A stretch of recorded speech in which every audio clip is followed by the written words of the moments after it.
बिस्मिल्लाहिर्रहमानिर्रहीम। अजीज़ान मन, आज मैं आपके सामने एक नई किताब का इंट्रो लेकर हाजिर हुआ हूँ जो रक्से ख्याल की सूरत में छप चुकी है। इसको लिखा है मोहम्मद मोहसिन कमोका साहब ने और इसको दरे हिसास पब्लिकेशंस ने इसको पब्लिश किया है।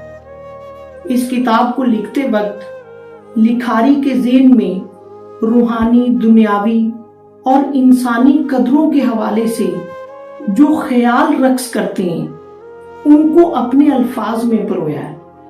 इस किताब की जुबान, अल्फाज और बयान बहुत सादा है। जब आप इस किताब को पढ़ेंगे तो आपको नई सोच और नजरिया मिलेगा।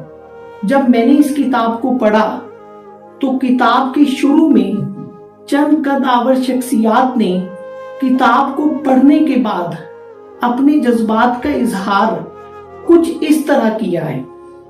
कासिम अली शाह साहब ने लिखा कि मुसन्निफ ने अपने इश्क़ रसूल सल्लल्लाहु अलैहि वसल्लम का इजहार रक्से ख्याल नामी किताब की सूरत में किया है।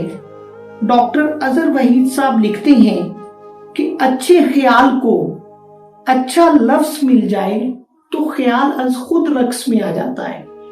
आबिद हुसैन कुरैशी साहब ने लिखा कि सोशल मीडिया जहां हमारी बहुत सी रवायात को खा गया, वहीं किताब और मुताले का शौक भी जाता रहा। इन हौसला शिकन हालात में किताब लिखने के लिए कलम उठाना अज खुद बड़ा कारनामा है। खालिद अयाद कमोका साहब ने लिखा कि रक्से ख्याल में मुसन्निफ के तमाम ख्यालात में आपको नए दौर की आमेजिश मिलेगी। मोहसिन भाई ने यूं तो सारी किताब बहुत जबरदस्त लिखी, लेकिन इस किताब में उन्होंने छोड़ जाने वालों के नाम एक तहरीर लिखी जिसको मैं पढ़ के बहुत ज्यादा मुतासिर हुआ।